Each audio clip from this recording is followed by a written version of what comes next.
قل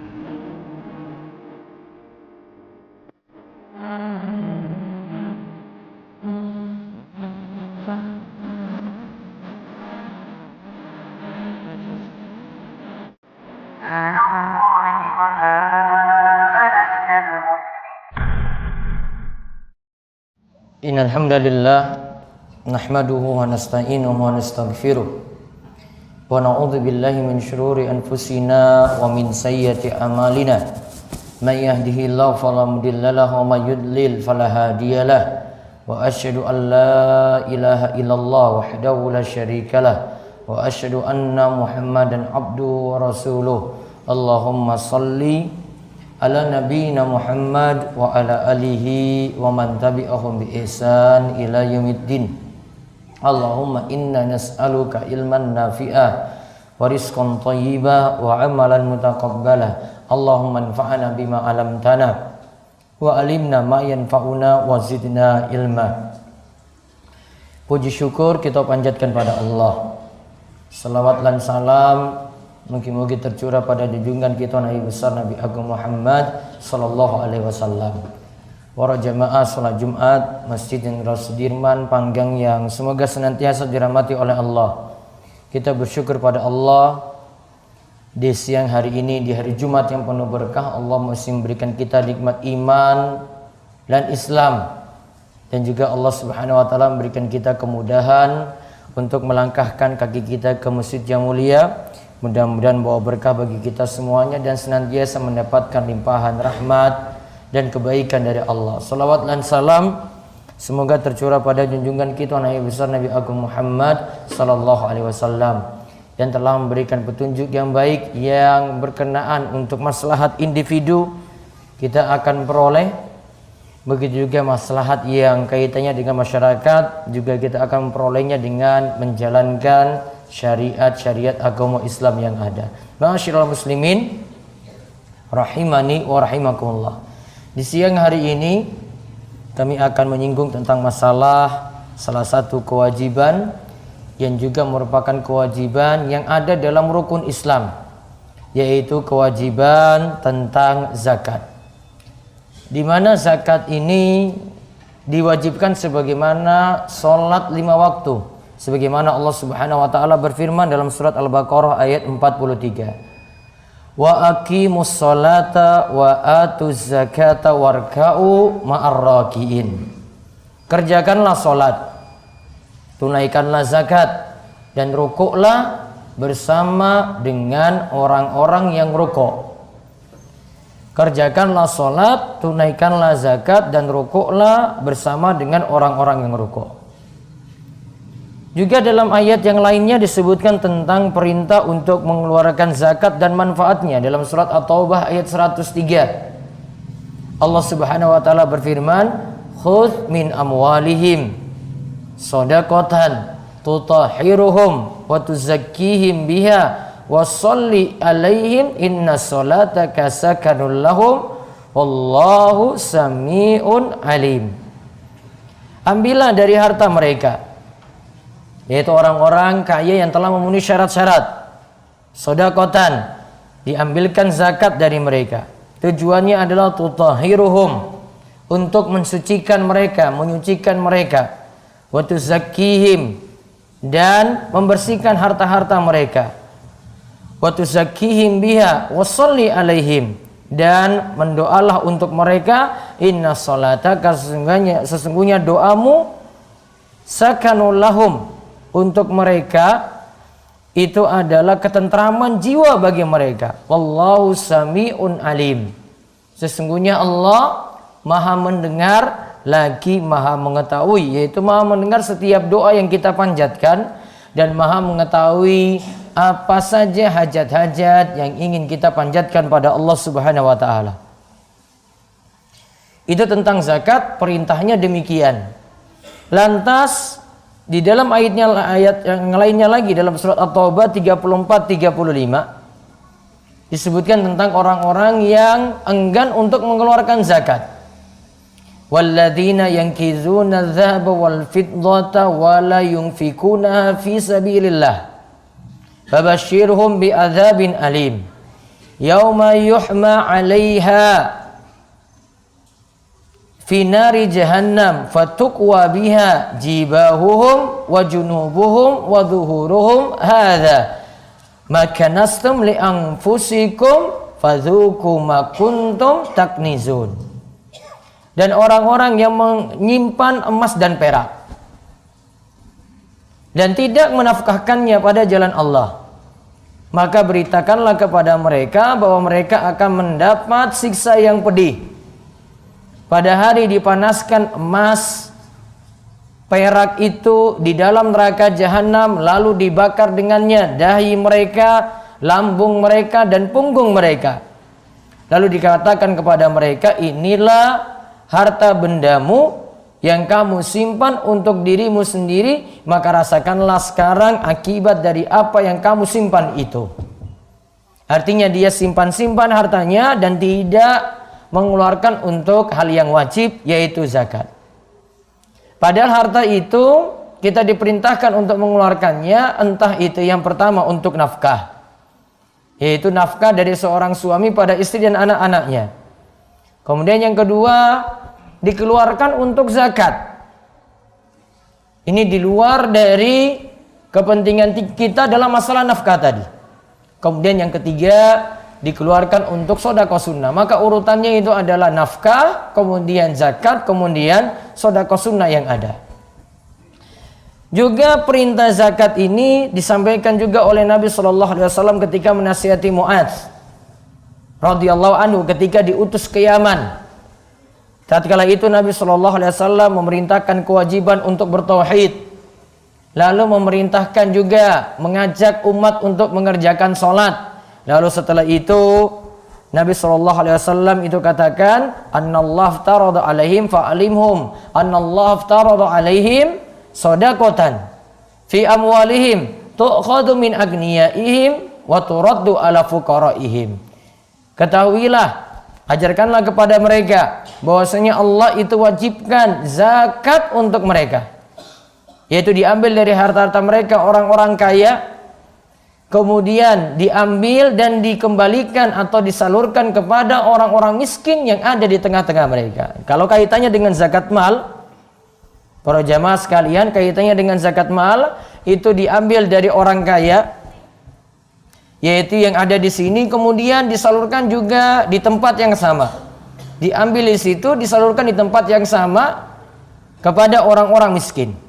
Fatukhadu ala agniyaihim wa turaddu ala fuqaraihim. Kata Nabi SAW, diambil dari orang-orang kaya di antara mereka, kemudian disalurkan pada orang-orang miskin yang ada. Masyiral muslimin rahimani wa rahimakumullah.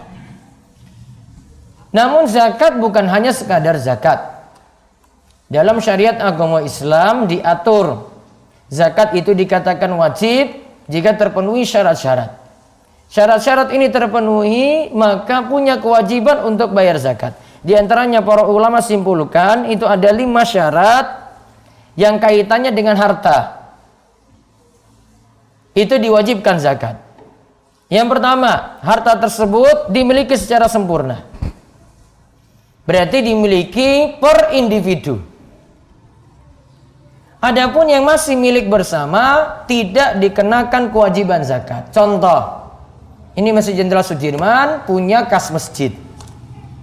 Kas masjid itu bukan milik perorangan secara sempurna, sehingga kas masjid tidak dikenakan zakat 2,5% atau lebih daripada itu, karena tidak dimiliki secara sempurna.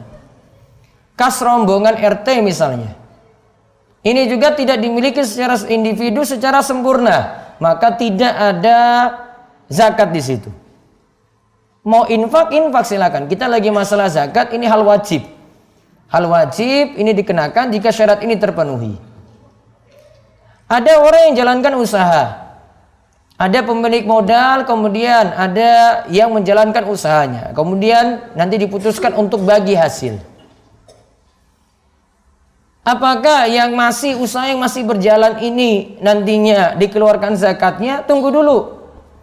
Ketika dipegang oleh individu, artinya ketika bagi hasil si A dan si B tadi yang kerjasama, ada pemilik modal, ada yang jalankan usaha, ketika sudah dapat hasil masing-masing, Nah, berarti sudah dimiliki secara sempurna. Baru itu dikenai zakat. Contoh lagi, ada jamaah yang menyetorkan dana untuk tabungan haji. Yang namanya tabungan haji itu ketika sudah disetor, itu tidak bisa ditarik lagi. Maka berarti kita tidak memiliki secara sempurna. Walaupun itu dengan besar dana misalnya 25 juta rupiah. Ketika sudah berada di bank, maka kita tidak memiliki secara sempurna. Maka tidak dikenakan zakat.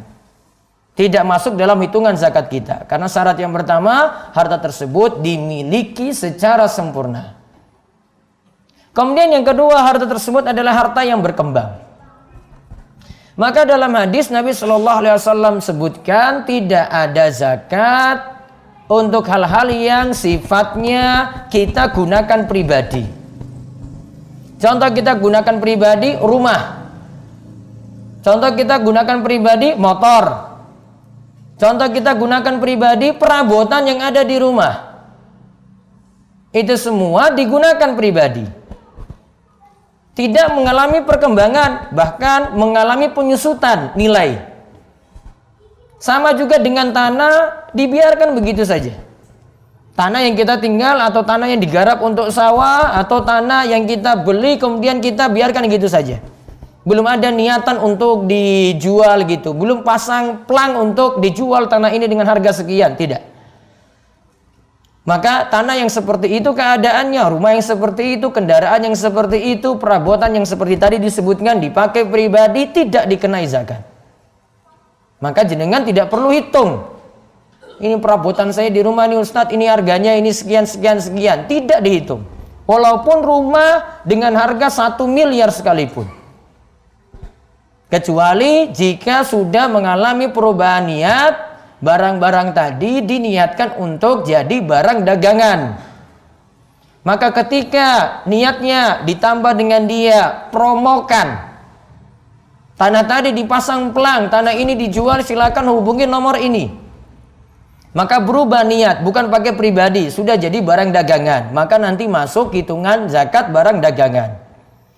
Rumah dipasang lagi depan pintunya, dijual rumah ini silakan hubungi Pak ini. Maka rumah ini berubah, niatannya tidak pakai pribadi namun jadi barang dagangan. Nah, barang dagangan seperti ini kapan kenanya zakat? Nanti ketika barang tersebut ya sudah mengalami ya perjalanan sampai 1 tahun di atas nisab itu nilainya, kemudian sudah bertahan 1 tahun hijriyah, baru dikenai zakat. Nanti dari hasil jualnya baru nanti dikenai zakat 2,5%. Adapun yang dipakai pribadi tadi tidak kena zakat. Terus yang ketiga, harta tersebut telah mencapai nisab. Gaji cuma seberapa, mesti dilihat dulu nisabnya berapa. Tidak langsung dikenakan zakat. Tidak langsung dikenakan wajib zakat. Maka Nabi SAW sebutkan dalam beberapa hadis, punya emas, uang dinar dikenakan zakat jika sudah punya 20 miskal.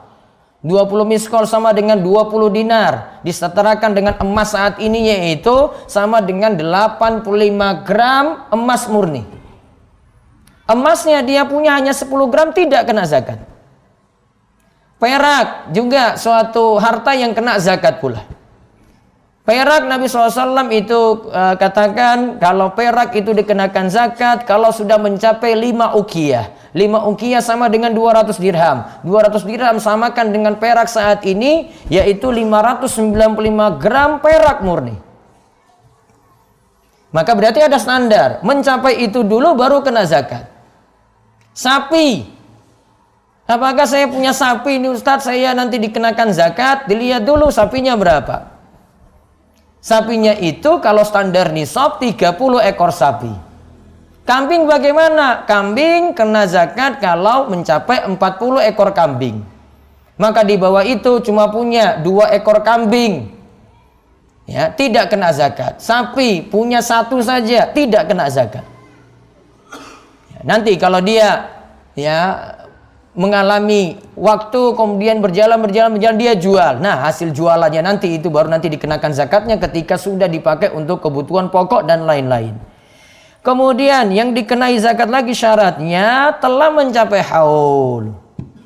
Haul itu harta tersebut bertahan di atas nisab selama 1 tahun hijriyah.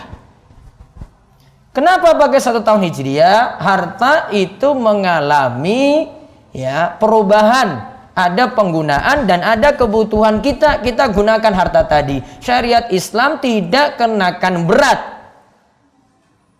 Tunggu harta ini dipakai untuk kepentingan dulu, baru nanti dikenakan zakat. Syariat Islam tidak suruh kita belum keluarkan untuk kebutuhan pokok, untuk kebutuhan nyaur utang, untuk kebutuhan anak sekolah, baru langsung. Ini belum dikeluarkan untuk ini sudah kena zakat. Syariat Islam tidak paksakan seperti ini. Ada namanya istilah haul, nunggu 1 tahun.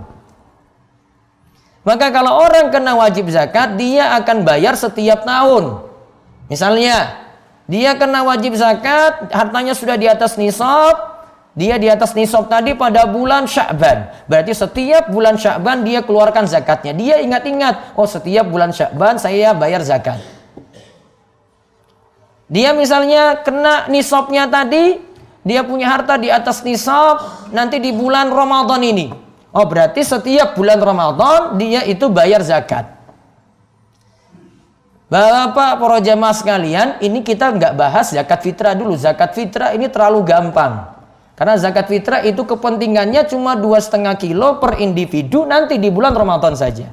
Ini zakat yang gampang dikeluarkan. Zakat yang lebih penting daripada zakat fitrah tadi adalah zakat mal.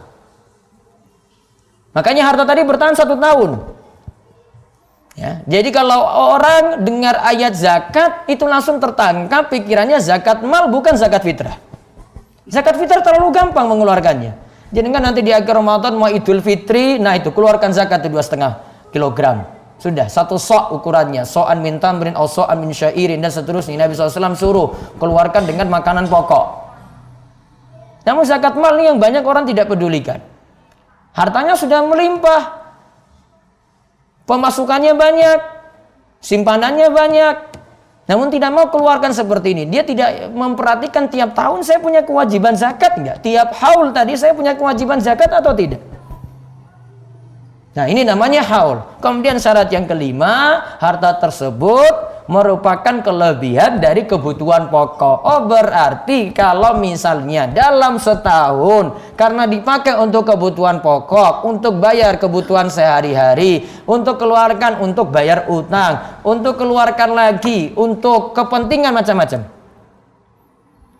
ternyata tidak sisa, kebutuhan pokok habis, gaji yang ada habis, simpanan juga nggak ada, maka berarti tidak ada zakat.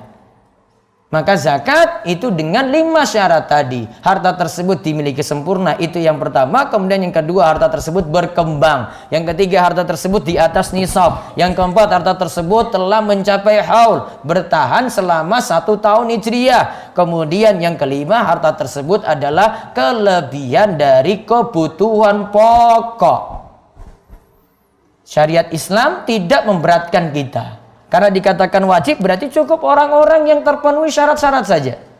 Kalau tidak terpenuhi syarat silakan dia sedekah sunnah tanpa mengeluarkan zakat yang wajib seperti ini. Namun kalau dia sudah punya simpanan yang banyak, syarat tadi bahkan dia mungkin tidak perhatikan. Pokoknya tiap tahun saya harus keluarkan zakat 2,5% dari harta saya. Terus bagaimana kalau kita tidak punya emas, tidak punya perak? Saya punya mata uang, saya punya simpanan, saya punya tabungan. Apakah kena zakat?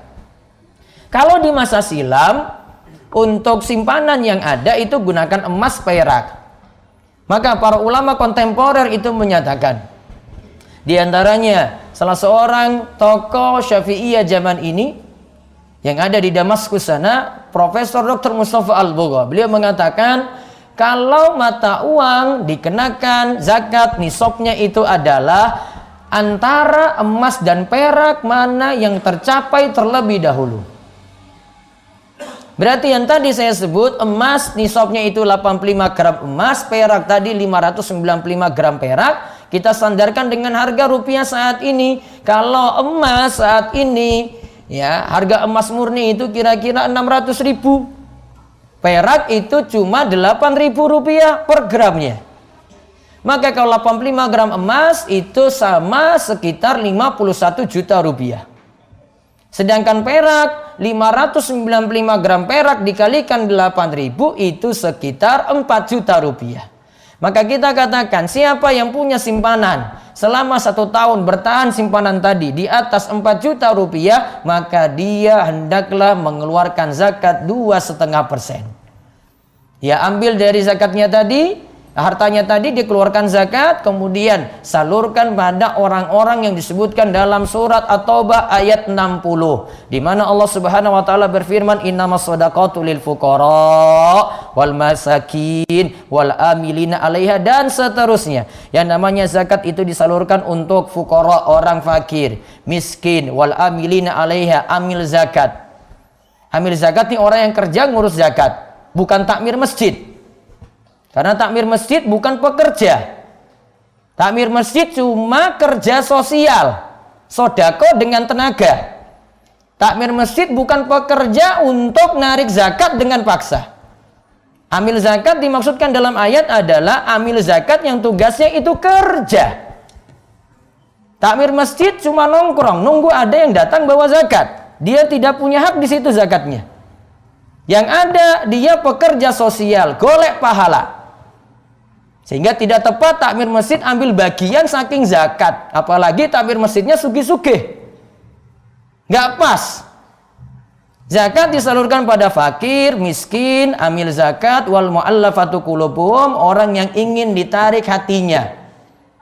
Ada orang yang baru masuk Islam, ingin kuatkan imannya, dikasih zakat.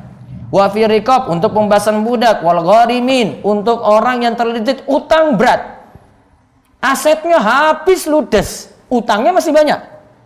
Itu gharim namanya. Nah, itu ya dikeluarkan zakat lagi untuk kepentingannya. Wa fisabilillah, untuk jihad fisabilillah. Jihad fisabilillah ini untuk kepentingan perang. Kemudian wabnis sabil, dan untuk musafir yang terputus perjalanan, faridatum minallah wallahu alimun hakim. Itulah kewajiban dari Allah.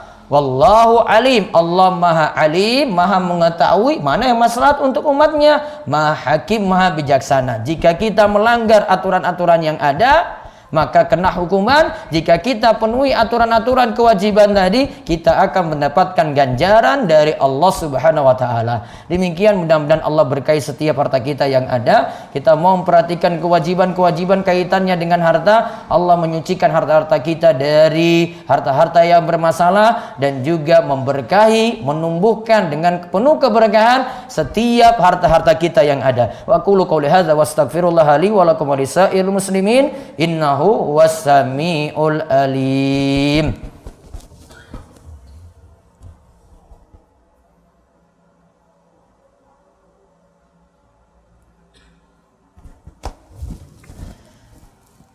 Alhamdulillahi haqqa hamdi, ahmadullaha wa ashkuruhu, wa asyhadu an la ilaha illallah wahdahu la syarikalah, wa asyhadu anna sayyidana Muhammadan abduhu wa rasuluh. Allahumma salli ala nabina Muhammad wa ala alihi wa sahbihi ajmain. Qala Allah ta'ala fi kitabil karim, innallaha wa malaikatahu yusholluna 'alan nabi ya ayyuhalladzina amanu shallu wa sallimu taslima. Allahumma salli ala Muhammad wa ala ali Muhammad kama shallaita ala Ibrahim wa ala ali Ibrahim innaka Hamidum Majid. Allahumma barik ala Muhammad wa ala ali Muhammad kama barakta ala Ibrahim wa ala ali Ibrahim innaka Hamidum Majid. Allahumma ighfir lil muslimina wal muslimat wal mu'minina wal mu'minat al ahya'i minhum wal amwat innaka sami'un qaribun mujibu da'wah. Allahumma kfina bihalalika an haramik wa aghnina bifadlika amman siwak. Allahumma inna na'udzubika min jahdil bala wa darakis syaqa wa su'il qada wa syamatatil a'da. Allahumma aslih wulata umurina fi Indonesia. Allahumma aslih wulata umurina fi Indonesia.